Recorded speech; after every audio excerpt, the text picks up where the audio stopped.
उचित समय है। शिव के सामने पार्वती खड़ी है, वो भी अपने सुंदरतम छवि के साथ।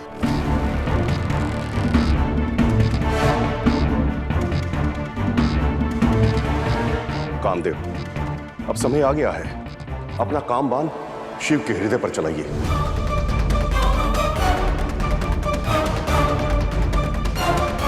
ताकि उनके हृदय में काम न जागे और उनका ध्यान भंग हो।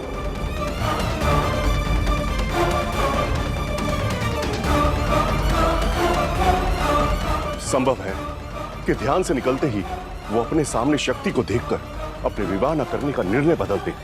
महादेव पर बाण, यह कैसी बातें कर रहे हैं आप ब्रह्मदेव? यह उचित नहीं है, ये तो दुस्साहस है।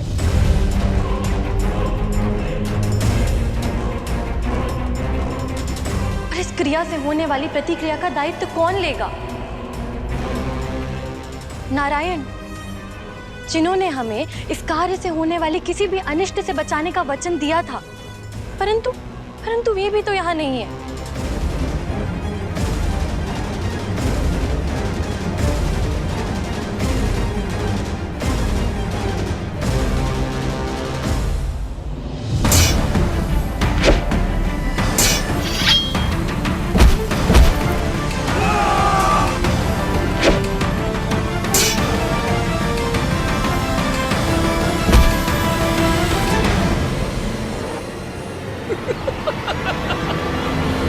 मुझे केवल शिव और शक्ति की संतान मार सकती है विष्णु, और वो शिव अब ध्यान में है। अभी वो कभी विवाह नहीं करने वाला, अर्थात मैं अमर हूं, अजर अमर।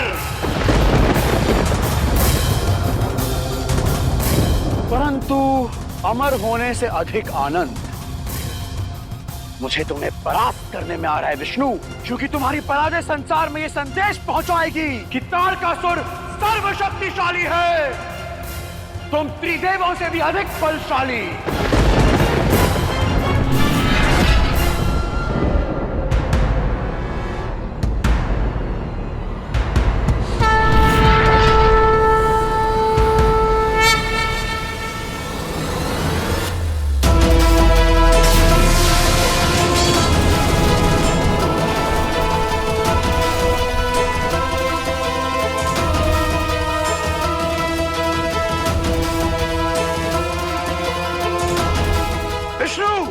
अब ये कैसा छल है?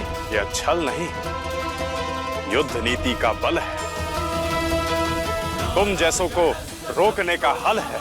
यदि मैं चाहूं तो जन्म जन्मांतर तक तुम्हें ऐसे ही पाश में जकड़े रख सकता हूं, किंतु अभी तुम्हें केवल तब तक रोकना है जब तक शिव और शक्ति का मिलन ना हो जाए।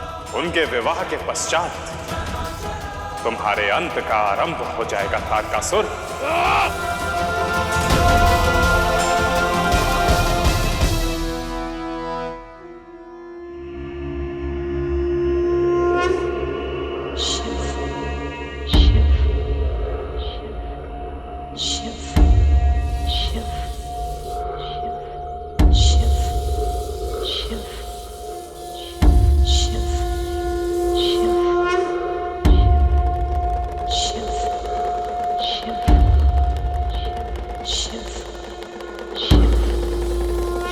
ध्यान से सुनो तारकासुर, यह देवी शक्ति का स्वर है। वो महादेव को पुकार रही है।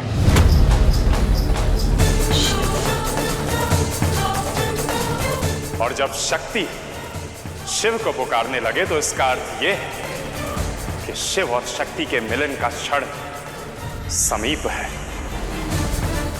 और जैसे जैसे यह स्वर शिव के पास जा रहा है, तुम्हारा अंत निकट आ रहा है। अब भी समय है तारकासुर, संभल जाओ।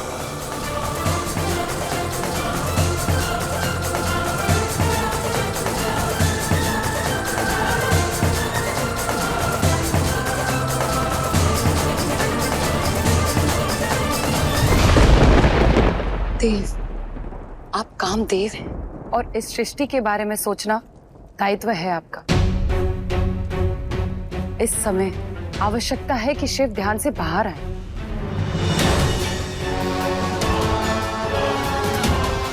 आप ही सोचिए, यदि शिव ध्यान से बाहर नहीं आए तो ये तो देवी आदिशक्ति का अपमान होगा ना।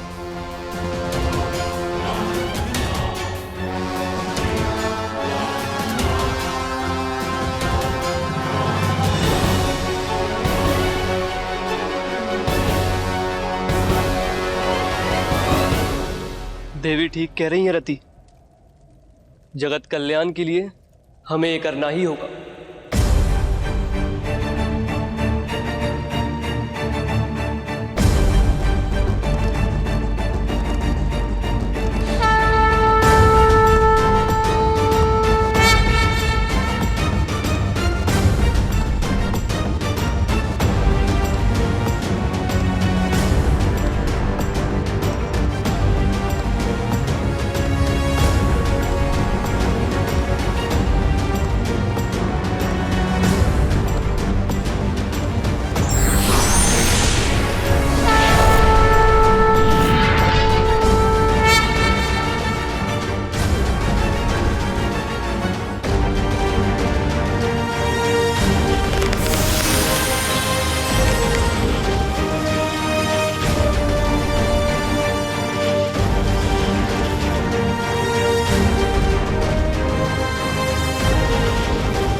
सती के पश्चात मैं किसी से विवाह नहीं करूंगा। फिर भी तुमने विवाह कराने की मंशा लिए दुस्साहस किया, मेरे ध्यान को भंग करने की चेष्टा की। परिणाम यही है। स्वामी, ये क्या हो गया?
मैंने कहा था मैंने, परंतु मेरी किसी ने एक ना सुनी। अरे जिन पर किसी काम का कोई प्रभाव नहीं, जो काम से मुक्त है, वो महादेव कोई भी काम बाण से विचलित नहीं होंगे। इसका परिणाम अनिष्टकारी होगा, परंतु किसी ने मेरी एक ना सुनी।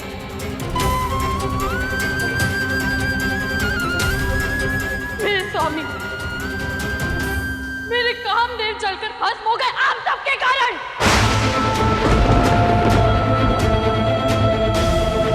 क्या करूं अब मैं?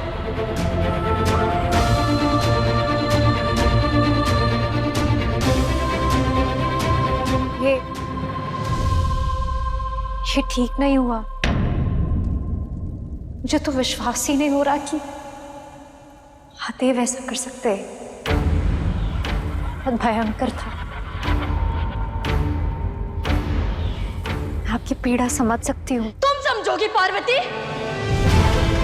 विवाह हुआ नहीं, लेकिन पति को खो देने की पीड़ा तुम समझोगी।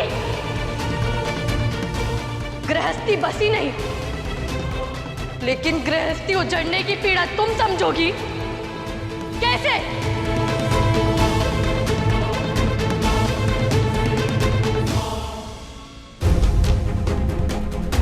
क्षमा कीजिए दीदी, आपको ठेस नहीं पहुंचाना चाहती थी। ठेस? आघात हुआ है मुझे, और ये सब कुछ तुम्हारे कारण।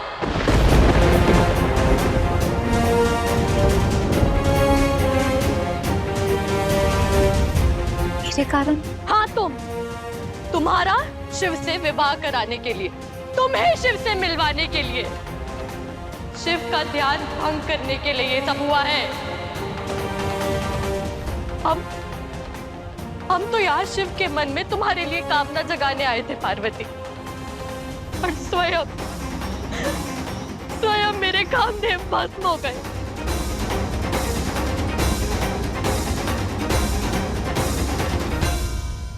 तुम्हारे कारण मैंने अपना सब कुछ खो दिया, और तुम सांत्वना देने आई हो मुझे। तुम्हारे मिलन के लिए मुझे मेरे प्रेम से बिछड़ने का विष पीना पड़ रहा है।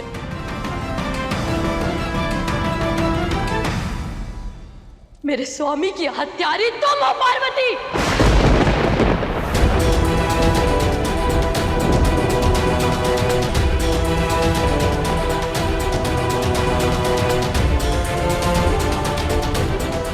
नहीं देवी, आप शांत हो जाइए देवी रति। हम आपकी पीड़ा समझ सकते हैं, परंतु जो होता है किसी कारणवश होता है। ये सब भी जो कुछ हुआ है किसी उद्देश्य से हुआ है। उद्देश्य? आप सबके उद्देश्य की पूर्ति के कारण मेरे जीवन का उद्देश्य जलकर राख हो गया। स्वामी, मेरे प्रेमी, मेरे पति, मेरे कामदेव मुझसे दूर हो गए। अब इस दुख, इस पीड़ा, इस कष्ट के अग्नि में मुझे जन्मों जन्मों जीना होगा।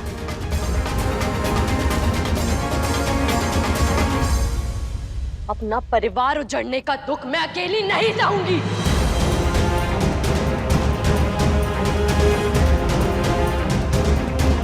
तुम्हारे कारण आज मेरा जीवन, मेरा परिवार, मेरा अस्तित्व अधूरा हो गया। अब तुम भी कभी संपूर्ण नहीं हो पाओगी पार्वती। अब तुम भी कभी संपूर्ण नहीं हो पाओगी पार्वती। अब तुम भी कभी संपूर्ण नहीं हो पाओगी पार्वती। अब तुम भी कभी संपूर्ण नहीं हो पाओगी पार्वती।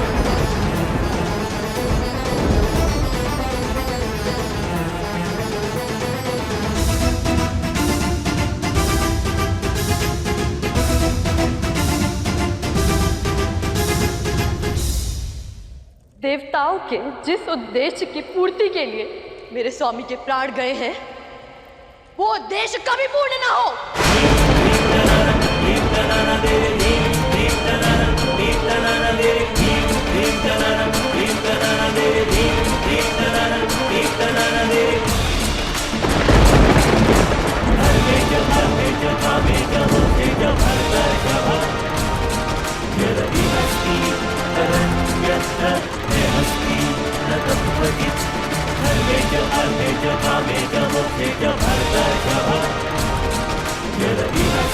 हाँ पार्वती, मेरी हाय है कि तुम कभी भी एक पूर्ण स्त्री ना बन सको। देवी रति, तुम कभी भी एक मां ना बन सको। तुम कभी भी एक मां ना बन सको। तुम कभी भी एक मां ना बन सको। तुम कभी भी एक मां ना बन सको।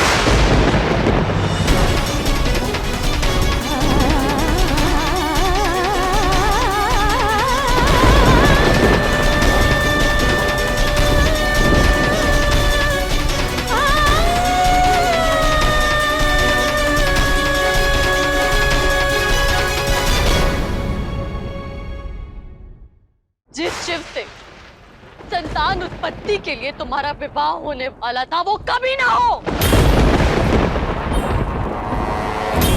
और यदि वो विवाह हो भी जाए तो तुम कभी भी एक मां ना बन सको।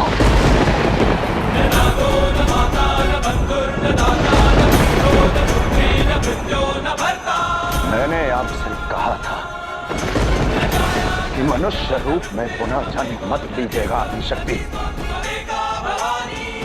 परंतु आपने मेरी एक न सुनी। इस सांसारिक मोह में फंसकर केवल पीड़ा प्राप्त होती है, और देखिए आपको क्या प्राप्त हुआ।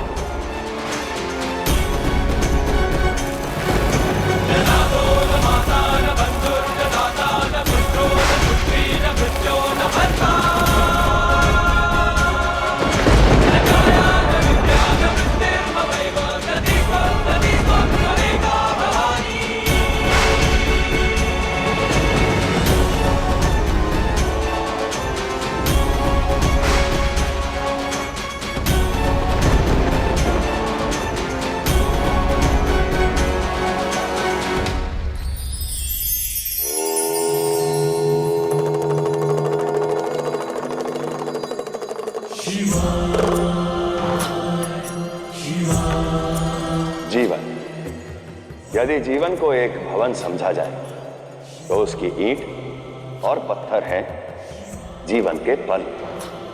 यह समय है। आप जब भी घर बनाते हैं तो आपको अनुमान होता है कि उसमें कितनी ईंटें लगेंगी। उनकी संख्या निश्चित है। इसलिए विवेकशील व्यक्ति समय की ईंट को व्यर्थ नहीं गवाते, उसका योजनाबद्ध रूप से उपयोग करके अपने जीवन को, अपने भवन को सुंदर बनाते हैं। आप समय को खर्च कर खोया धन, संपत्ति, विद्या सब कुछ प्राप्त कर सकते हैं, परंतु इन सब को खर्च कर भी आप खोया हुआ समय कभी प्राप्त नहीं कर पाएंगे। इसलिए समय का मान करें।